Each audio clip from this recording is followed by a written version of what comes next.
ဒီညီမလေးမိထားတာပဲနပူတောက်မအစီကြမှာလဲမာတဲ့နေအောင်တော့နှခမ်းနေဆိုလိုက်အောင်မယ်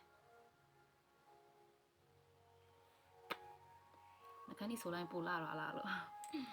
ကဲဘယ်နပူတောက်ရင်ကြမလဲဆိုတော့အမစီလာဝယ်တယ်ဆိုရင်တော့အမကတော့အရက်အမောင်းလေးတွေကိုမေးပါတယ်အရက်အမောင်းမေးပြီးသွားရင်အရက်အမောင်းနဲ့ပေါင်ချိန်ဘယ်လောက်အထိမှရှိတင်တာလဲဆိုတာအမပြောပြတယ်ထားလိုက်တော့အရက်က4ပေ17လောက်ပဲရှိတယ်ဆိုရင်ဒါဆိုရင်ပေါင်65လောက်ထိချတဲ့နေပေါ့နော်အဲ့တော့ညီမလေးကဘယ်ရွာလေးတော့မသိပြင်မဲ့အမရဲ့အိမ်အထီတာလာဝင်မယ်ဆိုရင်ဒီပေါင်ချိန်ဆက်နဲ့ချိန်ပေးပါတယ်ဘယ်နှပေါင်ရှိနေရလဲထားလိုက်တော့ညီမလေးကဟို130ရှိတယ်ပဲထားလိုက်ပေါ့နော်130ရှိတယ်ဆိုရင်ဒါဆိုရင်ညီမလေး3လလောက်အချိန်ယူရမယ်4လလောက်အချိန်ယူရမယ်လို့အမပြောပြပေးတာပေါ့နော်အရက်အမောင်းနဲ့ပေါင်ချိန်နဲ့ကိုအမကပြောပြပေးတယ်ပြီးသွားပြင်တယောက်နဲ့တယောက်ကခဏကိုချင်းမတူကြဘူးတချို့ကကျတော့အသားပွားပြီးတော့မှကြားလွယ်တဲ့ထဲမှာပါတယ်တချို့ကျတော့အသားအရန်ကျစ်ပြီးတော့မှကြားတာအရန်ခက်တဲ့ထဲမှာပါတယ်အမဆိုလေအသားပွားပြီးတော့မှကြားရခက်တဲ့ထဲမှာအမအရန်ပါတယ်နည်းနည်းလေးစားရင်တော့အရန်ဝါတယ်အမလေးတလားဘယ်လိုပြောမလဲပေါက်စီတစ်လုံးစားရင်တော့အမ3ပေါင်လောက်တက်တယ်အဲ့တော့အမနည်းနည်းလေးစားရင်တော့အမလေးအရန်ဝါတဲ့ထဲမှာပါတယ်ညီမလေးကတော့ဘယ်ထဲမှာပါတယ်လဲဆိုတော့မသိဘူးတယောက်နဲ့တယောက်မတူကြဘူးပေါ့နော်ထိတ်ဆုံးပဲပြောရမယ်ဆိုရင်တော့ဝင်းအရန်ချုပ်နေတယ်ဆိုရင်တော့ဒါနည်းနည်း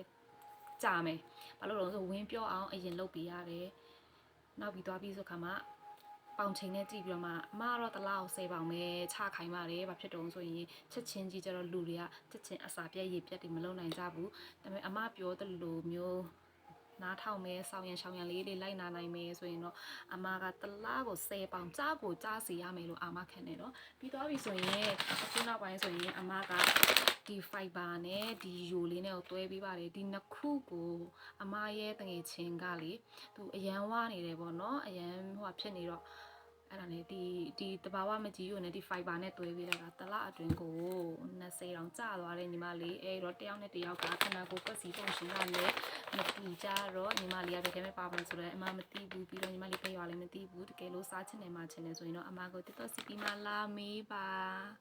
အလုံးကိုရန်ချပါတယ်ရှင်အသားဖြူစခရက်လေးပဲလိုချင်တယ်ပဲဖြစ်ဖြစ်အဝမ်းယူလေးပဲလိုချင်တယ်ပဲဖြစ်ဖြစ်ဖိုင်ဘာပဲလိုချင်တယ်ပဲဖြစ်ဖြစ်ပြီးသွားပြီဆိုရင်အမမမွန်ကောင်းရှုပ်ရည်လေးလည်းရှိပါတယ်ရှင်မမွန်ကောင်းရှုပ်ရည်ကလည်းအရန်ကုန်မြန်ပါတယ်ခဏကုန်မြန်ပါတယ်မာရတာလည်းအရန်ကြပါတယ်အဲ့တော့ပြန်ရောင်းဖို့ပဲဖြစ်ဖြစ်ပြန်သုံးဖို့ပဲဖြစ်ဖြစ်အမလာပြီးတော့မှတိုင်ပင်လို့ရပါတယ်အမလက်တွဲပြီးခေါ်ပြီးပါတယ်တက်ဝမ်းယူဆိုရင်လည်းအမရာကနန်းနဲ့ရှိရမလို့ရာကနန်းနဲ့လိုချင်လဲရသေးတယ်စေကနန်းနဲ့လိုရှင်လဲရတယ်เนาะကိုယ်စလဲဝင်မယ်ဆိုရင်တော့အရန်ကောင်းပါတယ်ရှင်